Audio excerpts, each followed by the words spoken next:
Portimao on the Algarve coast in Portugal. The first time the FIA World Endurance Championship has visited the circuit of Portimao.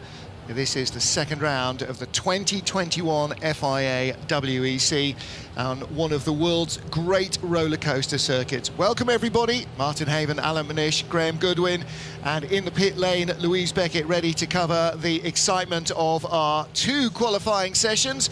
10 minutes for each of the GT field and the prototype field. And Alan McNish, with today's cloud cover having scudded away, it's a bright, sunny, early evening here, 6 o'clock local time, and the track temperature quite reasonable, just hovering around 40 degrees, so we shouldn't have too many issues with tyres burning out in extreme conditions. No, it's a beautiful circuit here, and as you said, it's a roller coaster track. The thing about it is it's new for a lot of these teams and drivers, and they've been working very hard through free practice in varying different conditions. Yesterday it was quite warm, but it's cooler today, to try to find the right setup that they need for qualifying. However, one team that seemed to get it sorted out, Porsche and Kevin Estre. Crew, so reminder for the qualifying, we have to be in pit lane. The car stays in pit lane throughout the session. We never go back in the garage. Fuel is in the breeder. If we need to do a second run, we'll refuel from the rig and then leave again. Plan is for one run. Well, one run, Martin. I think for Estre and Porsche, that is definitely a focal point. It is an 8-hour race tomorrow. Their tyre allocation for today in qualifying runs into tomorrow. So more they use today, less they have for the race. And the Porsche was definitely quick in free practice 3, that's for sure. Yeah, so Kevin Estre, fresh from winning the 10-hour, 24 hours of the Nürburgring last weekend in a very different set of weather circumstances. And perhaps better to come from the green hell to the slightly more open expanses of Portimao than go the other way, wouldn't you think, as a driver? I would certainly say that is the case, and especially when you're coming from the back of having a victory like he had at the 24 hours.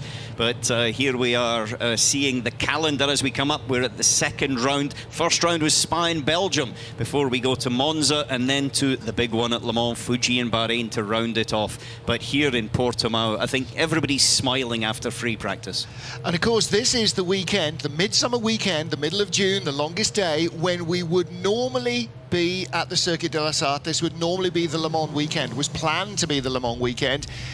And actually, if you're a motorcycle racing fan, it is the Le Mans 24 hours. It's the FIM Endurance World Championship 24 hours of Le Mans, and for a change they're running in some beautiful weather rather than the cold, frigid and normal wet conditions they have.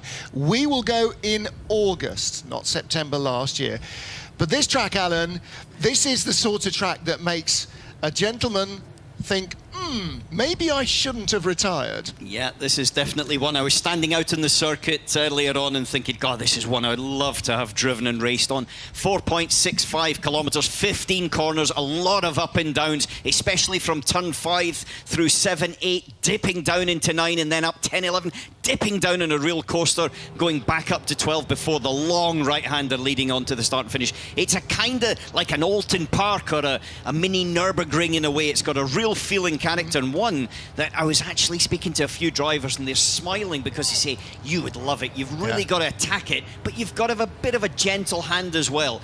But certainly it's satisfying when you get it right. You're absolutely right. I mean, the track opened in 2008, but it could easily have opened in 1958. It's got that feel. It uses the topography wonderfully. And actually, I was looking quite interestingly at some of the parts of the circuit where they've enhanced how hilly it is artificially by putting in access tunnels and so on. So it's a great, you know, we use the term roller coaster for this track because it properly is. There's a great viewing point as well. Normally, in normal conditions, that hospitality unit would be open for lots and lots of fans to have a great view from the rotunda of. Actually, you see about 2/3 of the corners here because cars pop up on the horizon left, right and centre. Not much time to enjoy the cars. It's only a 10-minute session for qualifying. Just one driver. And this is the big change in qualifying from last year, Alan. It's not the amalgamation of 2 drivers. It's just one guy, hot lap, get in, nail it. Get it done. You're right, and that means that there's a different sort of focus from the teams as well. Previously, we did have the average of the two drivers. However, you basically go out, just get it sorted out. Now, I would expect the majority of the teams to try to, as we heard by Kevin Estre and Porsche, do it on that first lap, because that's when the tyres are at its best. As you were talking about, track temperature is quite high at the moment, but it's dropping. About 10 minutes ago, it was at 41 degrees Celsius. It's already down to 36. And as the shadows are lengthening around here, the visual perspective of the circuit changes a little bit with the shadows, but at the same time, the tyre. And so therefore, they have to work on their tyre preparation on the outlap to make sure that one quali lap is absolutely spot on. New guys to the World Endurance Championship. You just saw Kessel Racing making their very first appearance in WEC with the colours of car guys who we've seen before. And here is the 83 Ferrari, Francois Perrodo at the wheel. He's going to go out and do the qualifying run. Now, in the AM class, you have to use your bronze-rated driver. So Paul Dalla is in the Aston. And this is a sort of twofold deal, Graham. It means that generally, the guy who fronts up with the cash, the bronze driver, gets to do qualifying as well. And secondly, it means that you don't just hire in some, ex-F1 or current F1 driver to go out and do your qualifying laps for you. Perish the thought. And it's something that actually the gentleman drivers in GTM really value. And not only that, we've seen through the period of time when they've been doing this, whether or not it's the aggregated qualifying or just the solo qualifying we've got now, frankly, I think it's improved the driving. Yep. It gives them the opportunity to do something they previously really didn't get to do, which was low fuel, new tyres. This is what they live for. And of course, in Michelin Le Mans Cup and European Le Mans Series, the step ladders up to World Endurance, the gentleman drivers do qualify, and then they get to the World, and they're not allowed to anymore. But here they are. So Egidio Perfetti will be setting the time in the Mentos Porsche. This is his second car of the season, because they had quite a crash-strewn run into Spa. Let's see what the 52 Ferrari team have got to say for themselves. Radio check, driver ID, and come back to me. Radio check, driver ID. Oh, but now one thing that I didn't ask, should I use the push the pedal in qualifying, or it doesn't change anything? No, you have to use it. You have to use it. Okay, there you go. Does push to pass change anything, or is it just for decoration? and the answer is very straightforward. Use it. It's almost like this big red button. What does this do? The one that says do not press. Yes. I don't know. No one's ever pressed it. Now, we've got Augusto Farfus joining Paul Dalla in this lineup. Yep. He has raced in touring cars at a lot of European circuits, but he has not raced here. And the knowledge of a lot of these drivers to this track is very, very limited. Some have been here a lot, and those who've come up through European Le Mans Series into Europol, United Autosports and so on have got a lot of knowledge of the track. But for those who have raced in international formulas for several years, and Antonio Felix da Costa is another one, Portuguese driver, has never raced here because when he was in junior single-seaters, it wasn't on their calendar. Yeah, he's the extraordinary one, isn't he? The only Portuguese driver on the entry. 1 minute, under 1 minute to open pit exit for LMGT qualifying session of 10 minutes. With the other local Please hero. remind drivers of the need to respect track limits. The other local hero. You're just hearing it. Yes, indeed, the third local hero. Felipe Albuquerque is on duty elsewhere this weekend, so won't be racing on home ground. It's going to be Francois Perrodo at the front of the queue. Good to see the 86 GR Racing Porsche there, ready to go after its misadventures in Spa. Yeah, I would expect that Perrodo and also the AMs 30 seconds, under 30 seconds to open pit lane. I would expect the AMs to go out at the beginning to try to actually get one on the board, and also in case that potentially they make a mistake. The other thing we have to remember is they've got an additional 2 sets of tyres available for qualifying and the race, so they can afford to put on another set, maybe if 10, they don't get it spot 9, on right at the beginning. 8, 7, 6, 5, 4, 3, 2, 1. Pit exit is open for LMGT qualifying session. Francois Perrodo heads the charge, followed by the Iron Dames Ferrari. That's the Iron Lynx car with the pink highlights. And then behind her goes the Mentos Project 1 Porsche. Egidio Perfetti, we know, will be at the wheel of that one in the Iron Dames car. We saw that it was Manuela Gosner Francois Perrodo in that Ferrari. In the 2 Porsches from Dempsey Proton, Christian Reed, the team boss, in 77. And in 88, Dominique Bastien, the least youthful driver on the grid. Indeed, Christian Reed, 3 race wins here in European Le Mans Series history. It's a funny track, isn't it? It's been very favourable for Porsche in the way that Le Castellet, where you were last week with the LMS, has been a very Ferrari track in the last few years. Also the track where this car, the number 86 car, and I think 3 of the new Proton competition Dempsey Proton cars shut down at the end of last season before they got into track action this year. So there's plenty of teams, plenty of drivers with testing or race time here, but as you say, some, well, in some cases spectacularly so, not having that. Look at that drop down as they just whistle over the edge of the cliff and then use the momentum up through the hill and also the hill to actually brake as the 2 Porsches leave with 8 minutes 40 seconds, give or take, to go. And that is at the same time just giving maybe 3/4 of a lap for the teams to get out so that they've got clear position on circuit for their quali laps. It really is a thrill ride of a track, this one. Yeah. I know, Martin, you went out with the safety car earlier. Sometimes, some of these Class 1 tracks, they're always exciting to be next to a fast driver, but this one more than most. Yeah, you see an awful lot of sky in this track, you really do. This is one of the few areas down into turn 1 where you can see the corner coming and where you can see the next corner as well. So turn 2 and turn 3, you've all got good visibility. Turn 3, you almost want to hoik on the handbrake, then you start this big climb, blind out of turn 4, the driver sees nothing here but sky, over the brow, up to turn 5, turning in. Again, you don't see where the corner is until you've popped over the brow on the brakes down to this hairpin. And this is one that's very easy to get wrong. You go in deep, you do what drivers call V'ing it off, where you kind of stop making it a corner and more of a triangle, and then climb over the brow again, braking before you get to the brow for the right-hander that follows. Nice, neat lap so far for Francois Perrodo. Necessarily quick enough though at the moment. 31.3 for a first sector was really quick earlier on, and so this is also a factor. We've just got to check out how quick the track is, not necessarily just Francois Perrodo there. Well, and also he's on lap 2, that's his first flying lap, and already he's not halfway round. The lap's been deleted for exceeding track limits. That was at turn 1.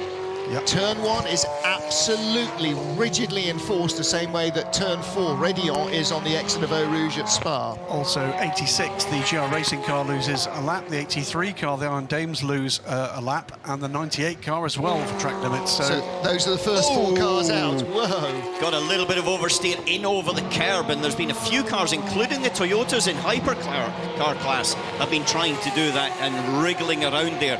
And so that will also just compromise the start of this lap that he's on to now. Well, Egidio Perfetti goes fastest ahead of Manuela Gosna. Francois Perrodo has lost the lap that he just set. Here's James Collado in the Pro Ferrari. Oh, big lock up there, right front, missed the corner and spinner as well. And that's Perrodo. Yeah. So James Collado. That's the 54. And that is the 54. That's the Thomas Floor car, which has now got a new door in the door. Look at the gravel everywhere further round. Looks like there's been... Oh, he's gone through the gravel, that's why. Yeah. So James Collado having a monster lock-up into turn 3, and Thomas Floor firing gravel everywhere.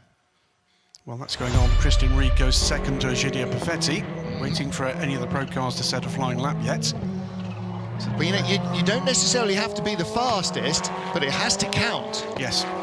You know, and that's the thing. If it's a foul ball, then it doesn't count. If it's not such a quick pitch, but you get it in the box, then suddenly it's all working. James Collado, the first of these 2 pro-class Ferraris. Daniel Serra pops up behind him. Yeah, but also the 2 Porsches who are just going to be coming across the start and finish line in a little while would come through that area where there was a yellow flag. So therefore the lap time would be compromised. Jimmy Bruni's middle sector compromised massively after doing the quickest first sector of anyone so far. And that unfortunately is not quite good enough for him, because it only drops Jimmy Bruni into 10th overall at the moment. Egidio Perfetti has lost his 2nd flying lap. Kimura has lost his flying lap for Kessel Racing. 86, which is the GR Racing Mike Wainwright has lost his second flying lap as well, all for track limits. Fetty pits from what is at the moment provisional, not just class pole, but overall GTE pole. It's a 141.134 at the moment. 7 thousandths up on Francois Perraudin, who has now nailed a lap in the number 83 car. Then it's a Chetelaar car, now it's a Roberto Lacorte. It's about half a second further back. We really have not had a representative lap from the GTE Pro car yet. I should also say, in each of the free practice sessions, we've had one of the GTE AM cars in amongst the pros, and it's been the 56th throughout as Christian Ried goes to the top. Christian Ried goes to the top, but I think that's going to be a short-lived thing as we see Collado here coming through in the 51. He's got one more corner to go. Quickest first sector, quickest second sector, flicks it into the right-hander. The Ferrari looks nice. A little bobble there, but still keeps his foot in it as he powers now towards the start-finish line. This will be quickest. And behind him, Daniel Serra will be going quicker. Jimmy Bruni and Kevin Estre both with purple sectors as well. Jimmy Bruni in the 91 Ferrari. Down through the final corner, just keeps it clean. Ben Keating, what was looking like a good lap for that turquoise Aston, got deleted for track limits before he completed it. Bruni's second. Kevin Estre, 9,000 slower in the first sector, quarter of a second up in sector 2. He's got the best second sector, and he pops it in at the top of the pile. Estre on fire at the moment, isn't he? His form has been absolutely stellar this year. It was all in that middle sector where he gained the lap time over the Ferrari, but also his sister car up ahead of him as we see Perraudin coming into the pits. And this is what we're talking about with the AMs. They've got another option on tyres more than the pros due to the fact that they've got a larger tyre allocation for qualifying in the race. Gives them the flexibility to throw another set at it and go once again. Christian Ried, fastest in the AM class in 77, has not had his fast lap deleted, and this one is quicker so far in both sectors. This will put him further ahead. Behind, you can see the Aston Martin and Paul Dalla And we see that 51 and 52, the two Ferraris, have had their lap times deleted as well. But it's not the same lap. It was the lap we've seen, which put the 52 car fourth, but it's the current lap for James Collado. Collado's got a banker, Serra doesn't. No, Collado's still second, so Serra is actually last, except for Thomas Floor's car that spun earlier on. Here's Estre. How fast and loose does he play with track limits? Look, he's not even going over the white line before the curb, never mind just keeping his wheels in. And you were talking there about the Porsche. Jimmy Bruni's backed right off, and he's going for a quick one now as we're on board with Estre as he comes through the final corner. Up in the first sector, not better in the second sector. Does he put it further out of reach? No. No, didn't improve on that. About 4 tenths down on his provisional pole setting lap on that lap from Kevin Estre. My favourite cousin, Kevin. He's put in a very quick first sector, but the second and third weren't quite there. Thomas Floor, fresh set of tyres. This is his out lap. Francois Perraudin also on an out lap. James Collado on another quick one. A minute to go, still Christian Ried for GTE AM ahead of Roberto Lacorte now and Egidio Perfetti. Right, Daniel Serra's in the pits. There's only 50 seconds to go, so he's going to actually qualify down in 16th place in the factory AF Corsa GTE Pro. So unless there are disqualifications, he will be the last car on the grid bar one, and if Thomas Floor, who's on track, actually sets a lap, then Daniel Serra in the factory Ferrari will be the very last car. And he is the very last car. 10 minutes sounds like plenty when you're only taking a minute and a half to do a lap. It's not that much. Thomas Floor pops up third in GTM. 20 seconds on the clock. That's a good lap. Look at this. This is going to be so close for Collado. A quicker lap for Jimmy Bruni got deleted for track limits. James Collado comes across the line. He is in second place still, 3,700s back. I want to win that final sector, Alan. Yeah, it did. It was the last corner, it looked like a little bit. The car bobbles there in the middle of it and doesn't seem to be able to get the power down. The Porsche looked quite neat and tidy through there. This one's okay as they run wide. It's the middle of the next long turn 15, just right there. Yep. It seems to have some little bumps, and then how it rides those bumps and your line dictates how much you can keep the momentum. There's a little depression there, and the car is trying to just slide away from you. Roberto Lacorte, does he find a little more at the end? He stays third at the flag in the AM class. That's good. What about Perodo? No, Perfetti's gone to the pole position in GT AM from Christian Reed. Both of those improved in their final flying lap. In fact, Christian Reed's on his final flying lap, but has lifted off, I think. Yeah. Chetillard in the hands of Roberto Lacorte will, by the look of things, start third. Thomas Floor, that was a good recovery from that spin to go in and change tyres and go in and bang in what at the time was a top 3 lap. Ended up being 4th as Egidio Perfetti recovered from lots of track limit losses to finally put a quick, clean one together. And Kevin Estre, who joins, or who is with Neil Jarni and is joined by Michael Christensen. Yeah, he's on a fine vein of form. Mind you, name me a season when he hasn't been in good form. Yeah, there you go. I'll wait. James Collado, second for Ferrari. Jimmy Bruni, third for Porsche. Fourth in the GTE qualifying is Egidio Perfetti ahead of Christian Reed and Roberto Lacorte. So 2 Ferraris in the top half dozen. Only one of them is a pro car. Egidio Perfetti puts the Mentos Project 1 Porsche on the GTE AM pole.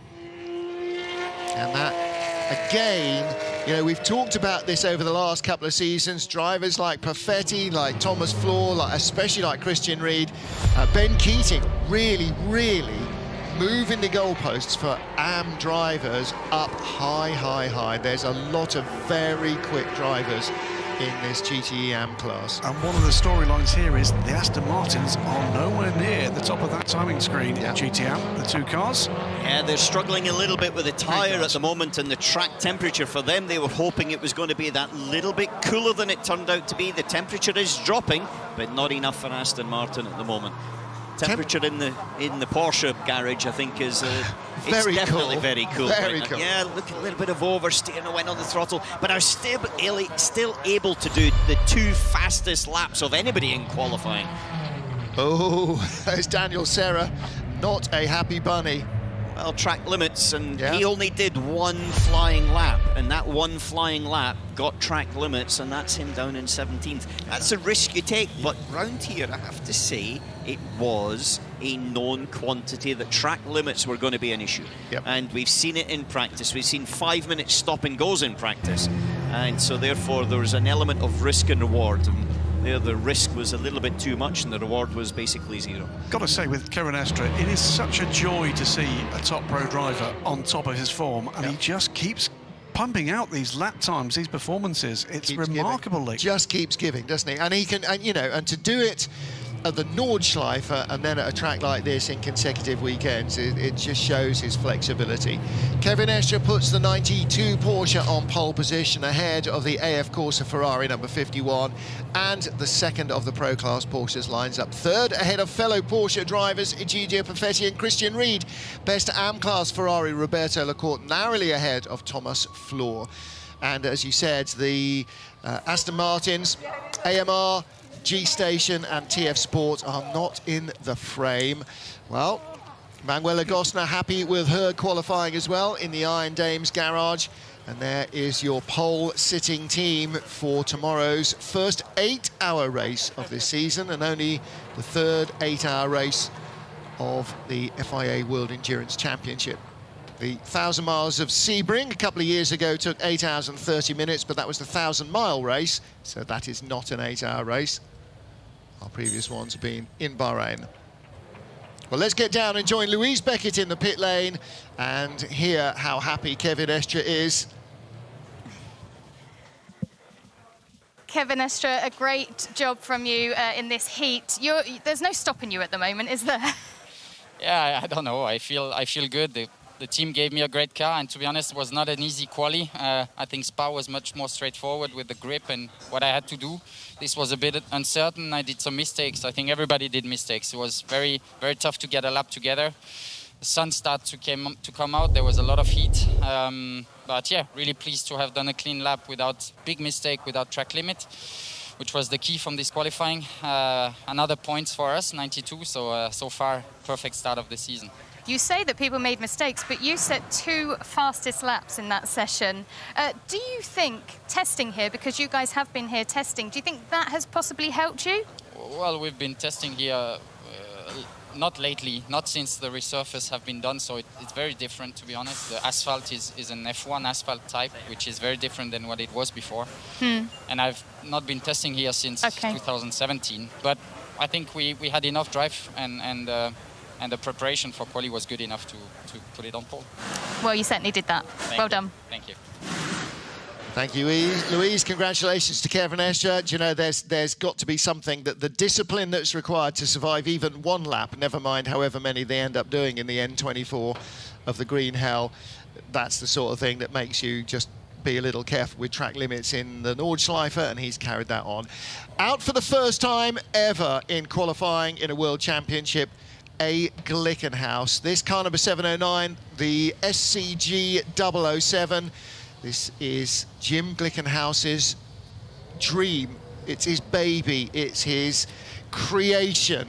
He has brought together disparate elements that are not well known in motor racing circles necessarily, and has conceived and produced this brand new car. They had hoped to have it ready for Spa, but it didn't make it. Well, this is Thomas Floor in the GTE AM car going off on his first flying run. He'd already lost 1 lap for track limits and threw gravel around all over the place as he went off again at turn 3. It's so important to get the momentum up the hill there. He still went out and set the 4th best lap of the AM session. And of course, the Glickenhaus appears in the hypercar class, where its rivals will be Toyota Gazoo Racing with the GR010 and Cinetek Elf Matmut. And so far, of the hypercars, the order has been pretty much as you'd expect, except for Toyota with 3rd and 4th. And the Cinetek Alpine was ahead of the Glickenhaus at the end of free practice 3. And Alan, the top 4 cars were not all hypercars. We could easily have an LMP2 car on pole. Yeah, we could. We've had LMP2 cars that have been quickest in all the sessions so far. The United Autosport has sort of led the charge, I would have said, the majority of the time. However, hasn't always been the case, because Alex Brundle in the Inter-Europol competition car that we're seeing right now, sticking on a new set of Goodyears, has been right up there as well. But I think that generally, if I take an average of the hypercar class, it has been this car that's been the quickest. 36 Alpine has been pretty good, consistent, and it's been one that's taken the sort of lead charge. However, I remember Spa. I remember how Toyota were able to sort of just piece it all together at the right time and to take pole position. So I wouldn't be surprised if that was there. What I'm interested, though, is because we had 12 cars in 1 second in free practice 3. 12 cars in 1 second. Now, that could be just the smallest mistake as we've seen in GTE, how it can actually impact on everything. We've still only got 10 minutes, so they do have to get it spot on. Well, Cinetek can put Mathieu Vassivière in the car, Mike Conway in the number 7 Toyota. We didn't see who was in the number 8 Toyota. This is Toyota's 100th World Championship endurance race. 31 wins in that 99 so far, 30 of which, by the way, were in the WEC. Just 1 in the World Sports Car Championship back in 1992. But after all those years. After all those years. Not a lot of luck, it's got to be said. But yeah, there's a lot to play for here, not least the bragging rights. And the Glickenhaus, we saw a big improvement in pace in the final free practice session, the car in the hands of Richard Westbrook. And did you spot whose helmet was in the car? Is it Westy or is it Ryan Briscoe? Westy. It's Westbrook that's in that car. Okay. And the Resta that's in the United car. Excellent. So we're at 4. Costa local heroes going to be in one of the Jota Sports cars. Yeah. Antonio Felix da Costa, local man, and certainly knows the track well. We've got team radio from 7. This is to Mike Conway. After Eduardo Freitas.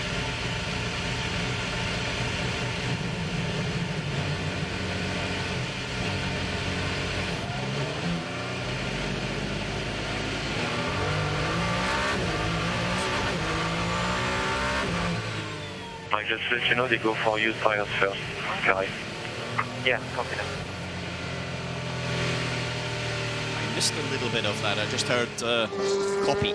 Just to let you know, we're going with used tyres first. So that he's going to do one run and then a second with new slicks. I always thought it's very considerate indeed from Richard Westbrook to go with such a distinctively very, very green helmet. Wow, I tell you, it looks like the tyres have not been heated in that Glickenhaus, because the car is all over the place trying to put the power down. Normally they come out to the tyre blankets, the heaters, and they're already up to working temperature, and you've got to be careful how you bring in the last part of it. But looking at Westbrook there, you can see there, just as soon as he touches the throttle of the steering, it suggests to me that there's maybe been some issue with the tyre heating.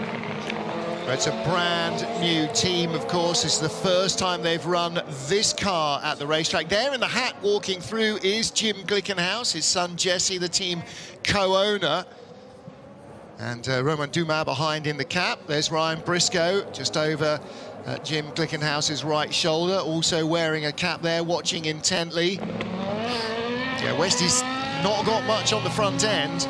Not got much at the rear end either, the way it's sort of dancing around behind him. It's building up a little bit now. It might take him another lap at speed to get proper temperature and pressure. Watching in the Toyota, a sharp new haircut there. It certainly is, and first car that crosses the line is actually, or the one that's going to give us a real lap time, Mike Conway, as he dives into the first corner. So his teammates in the garage watching, Jose Maria Lopez, Kamui Kobayashi, they ended up on the back foot in the final sort-out in Spa, when it looked for a long while as though they would be the race winners quite comfortably. Now, extra points on offer here, so if they beat their teammates, they won't be tied, they will take the advantage in the World Championships. 150% of regular 6-hour race points are 38 points rather than 25 for a race win. So you get as many points here for second, in fact more points here for second than you would do for a win in a normal 6-hour WC race. Mathieu Vazivière is at the wheel of the Alpine, run by Philippe Signot. So those are the familiar colours that the Signotec Elf team have been in for a number of years. It almost looks exactly like their 36 LMP2 car from last year. He's bailed on that one. Well, there's laps deleted for both the Alpine and the 7 Toyota, so their first flying laps are both gone. It's turn one. Conway was very, very quick. He was actually looking to put it on to provisional pole position there when he got his lap time deleted. And so that'll be a bit frustrating. You see there, the whole movement of the Toyota looks unwieldy, and it looks a little bit out of control as the drivers are trying to keep the momentum to start their next lap. LMP2 cars with laps deleted 21, 22, 20 and 44 all lose their first flying lap attempt. It's the United car, the high-class racing car. 44 is ARC Bratislava, 21 is Dragon Speed USA. Well, Mike Conway still shown on the top of the leaderboard, despite the fact that he's done 2 laps and lap 2 has been deleted. It hasn't actually been deleted, it has now. Alex Brundle from Robin Friens and Anders Fjordbach is your top 3. Yeah, Friens has gone a little bit quicker through the car into the hairpin there as he accelerated out, and then is now in a position where he's actually coming up to the end of the second sector, and this will give us a real sort of feel for where he is with this. But it looked like in free practice, as Friens just powers on there, that the tyres could hold it for a second lap, but not right at the moment. It's lost it in that middle sector. Both the Toyota cars top of the shop, 38 from 28. Antonio Felix da Costa from Tom Blomqvist. Top of the hypercar class at the moment with a completed lap is the Glickenhaus, albeit 7th quickest overall. Well, Westy trying to put temperature into the tyres, he's reporting to the team. Now he's got a much better first sector going. He's 8/10 up. United going back out the 22 car on a scrub set for PDR, so Paul de Resta is at the wheel. Well, that's a nice 4-wheel drift there, chap. Yeah. Lovely. Is it a 1950s Roadster? Vaxivier goes to the top, Mike Conway goes to second, 30.5, 16 hundredths of a second between first and second at the moment. Toyota there is in second. Their sister car, though, Brendan Hartley, still down in 5th. Glickenhausen comes across the line. Not enough for Westbrook, but this is starting another lap, I think. Well, team are ready to receive Richard Westbrook. I'm not sure to what end, because if he comes in, that'll be the end of their session. They won't get another lap. It's not 1600s, it's 16,000s is the gap, and it's been like that all the way through. Big lock up there from Westy on that lap.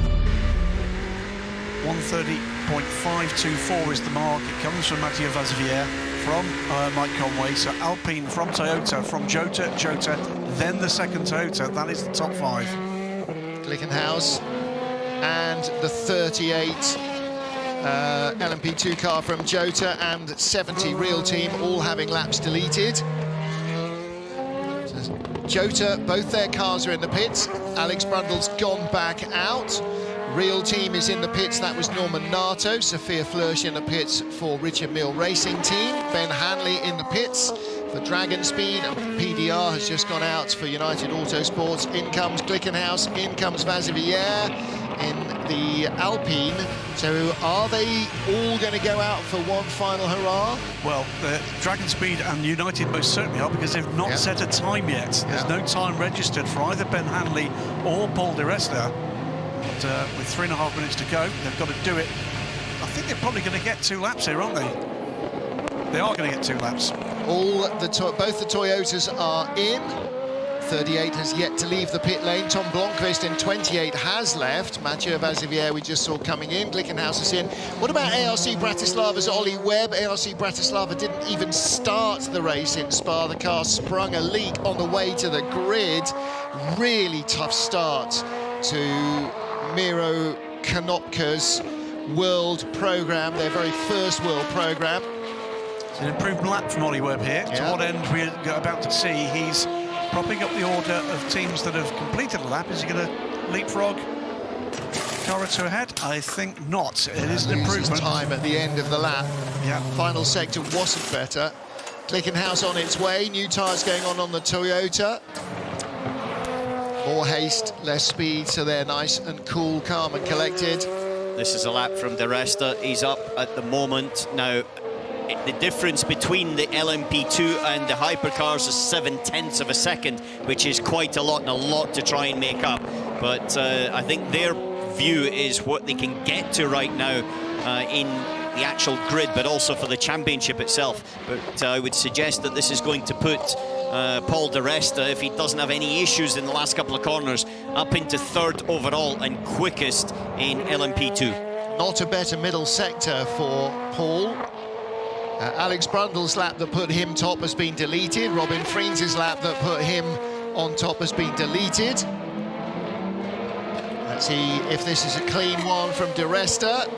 I mean, the problem is you can set as many laps as you like, but if you don't keep any, then as we saw with Daniel Serra in the Pro Ferrari, then you're in trouble. This is Alex Brundle for Inter Europol. One of the most identifiable cars anyway. Di Resta's 3rd lap under investigation.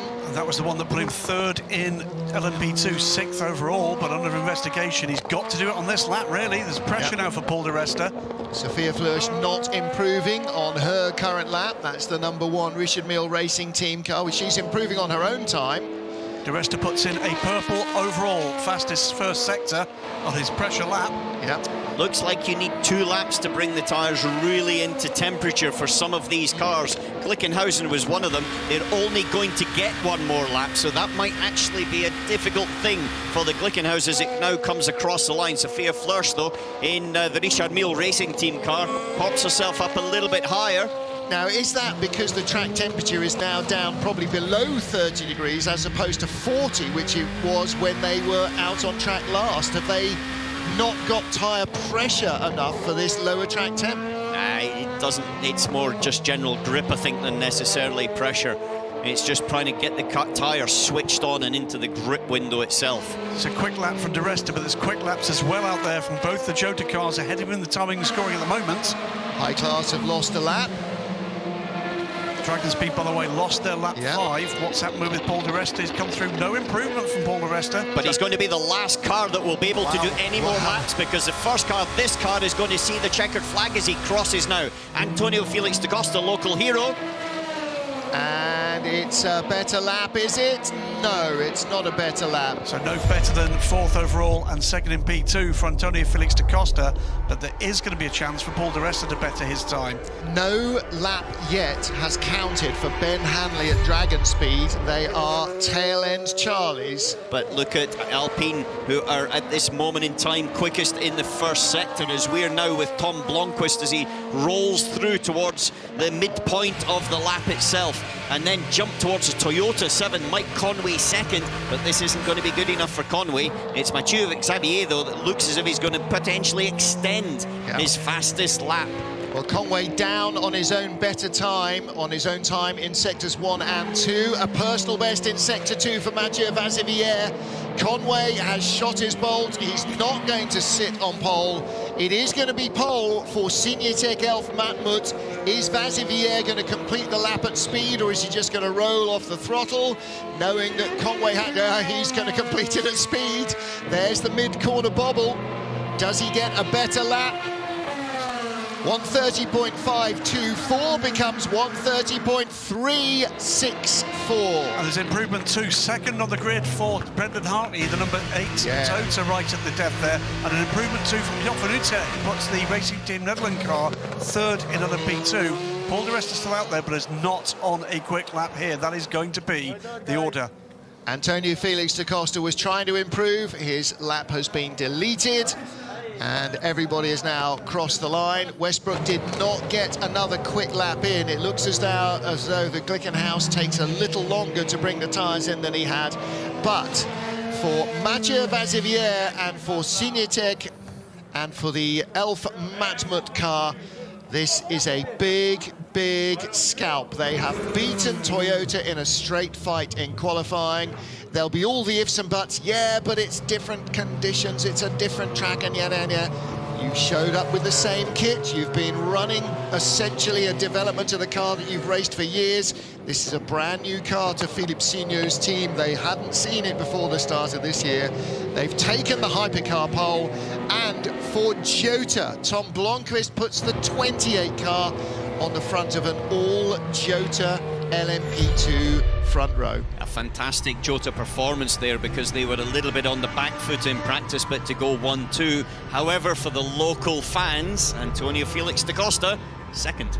Pro-Am pole goes to Joop van Uite for the Racing Team Netherlands crew. They are 3rd in LMP2. The next Pro-Am challenger, Real Team, that is in 7th spot, just ahead of the Glickenhaus, which ended up 11th in the timesheets. Now, they would have expected and hoped for a little bit more pace in qualifying. That didn't come. This is the way it is, though. Front row of our race grid for Sunday will be the Alpine ahead of the first of 2 Toyotas, with the 2nd car sharing row 2 with our LMP2 pole sitter, the number 28 car from Jota. Glickenhaus, the 4th of our hypercars, the newest car in the field, will start in 11th overall. And ARC Bratislava, let's hope, will make it to the grid ahead of the GTE Pro and Am field, rounded out by the final car, which will be the GTE Pro Ferrari that failed to set a time. Top 10, by the way, of the overall LMP times. 6 of the 10 gaps, or the 9 gaps in the top 10, under a 1/10 of a second across both LMP2 and hypercars. Some tiny gaps, and it's been like that all weekend. Every session, tiny gaps. I think you said earlier, 12 cars within a single second in free practice 2. Well, Mathieu Vazivière sharing the Alpine with Negrão and Lapierre. Let's hear from Nico.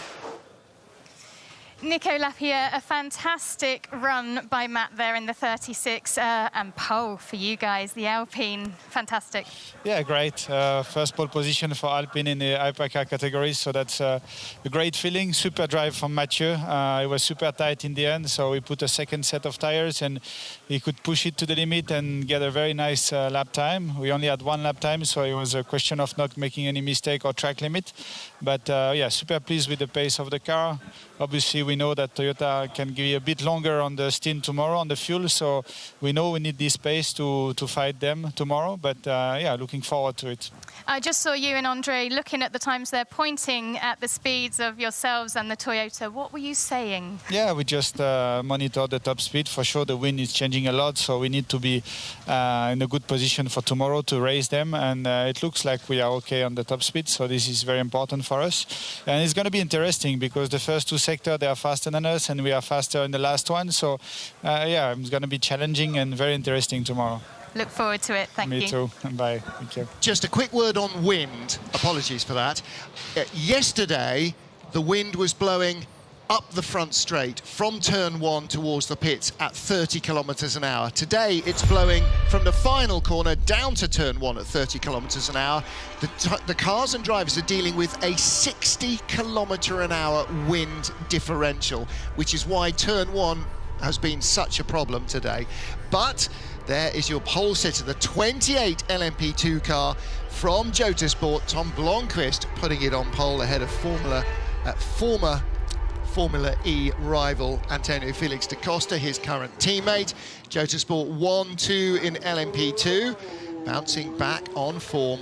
Great stuff. Just a quick word, by the way, about this Alpine Elf Matmut hypercar program. A second chassis delivered to the team, not because they're going to enter 2 cars, but that indicates intent, doesn't it? And let's hope we do get them joining the fun.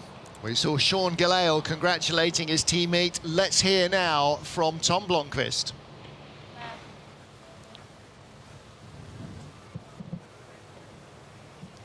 Well, Tom Blomqvist, a fantastic run from you as well. Just getting yourselves ready. You can hear me anyway, which is good, but we need you to put that on for the mic.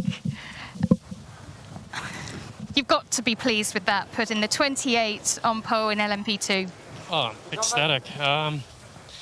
Yeah, I mean, I didn't have a great build-up to qualifying in FP3. So, I mean, I was a little bit unsure what, was capable of the car going into quali. But yeah, the thing was hooked up. To be honest, I drove a bit messy, but thankfully it was just enough. But yeah, the team did a great job. Both cars are super quick, so the team has obviously got to be really happy with that.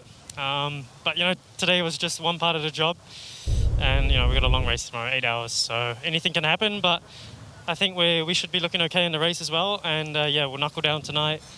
Make sure we do all the analysis and hopefully have a very strong race tomorrow. Great, thanks very much. Cheers, thank you, cheers guys. Well, great to see Jota with 2 cars right at the sharp end, and Alan, so much of the story of qualifying is really quick laps that were just given away.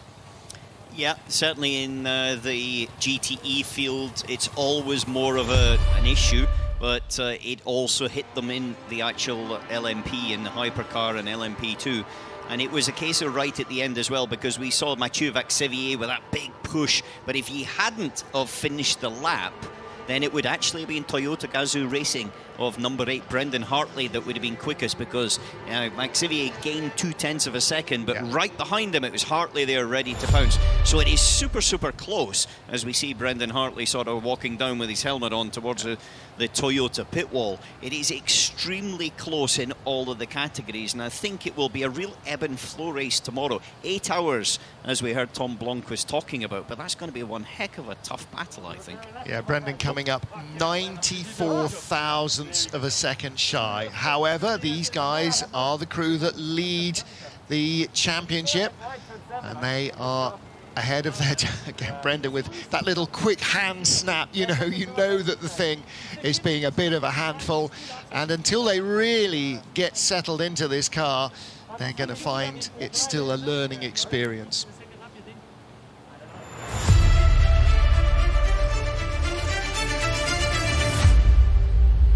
Portimao in Portugal, the first visit to this serpentine roller coaster tarmac circuit on the Algarve coast for the FIA World Endurance Championship, and qualifying as ever happening with 2 groups. First of all the GT cars, and secondly all of the prototypes.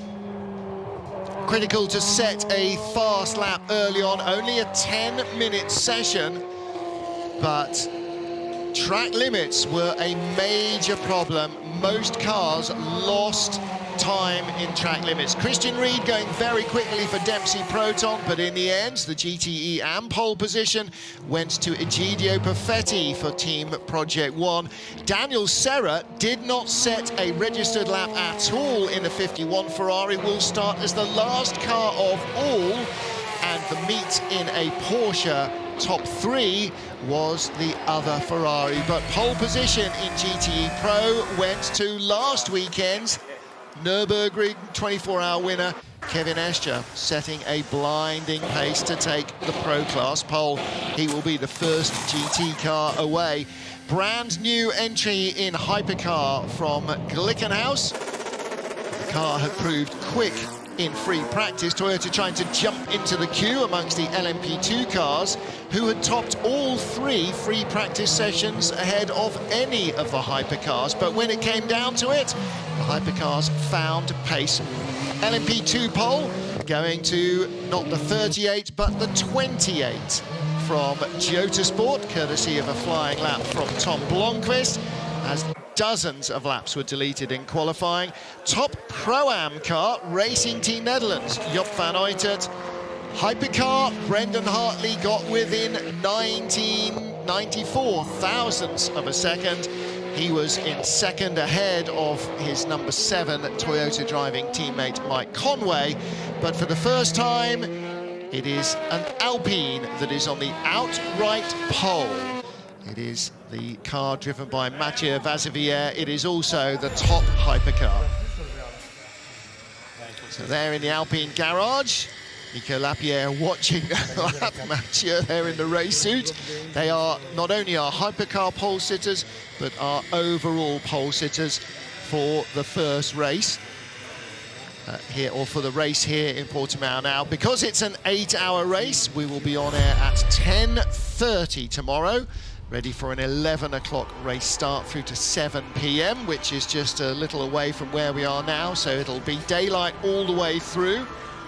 And Graham Goodwin, it's great to see another new name appear. This, not just a new name in hypercar, a brand new name. There are names that we know that are coming to the hypercar class, either with Le Mans hypercars, like the Glickenhaus, or with LMDH Le Mans Daytona hybrid hypercars. So we know that Porsche, Audi and Ferrari and accidentally now BMW have announced their arrival in 2023.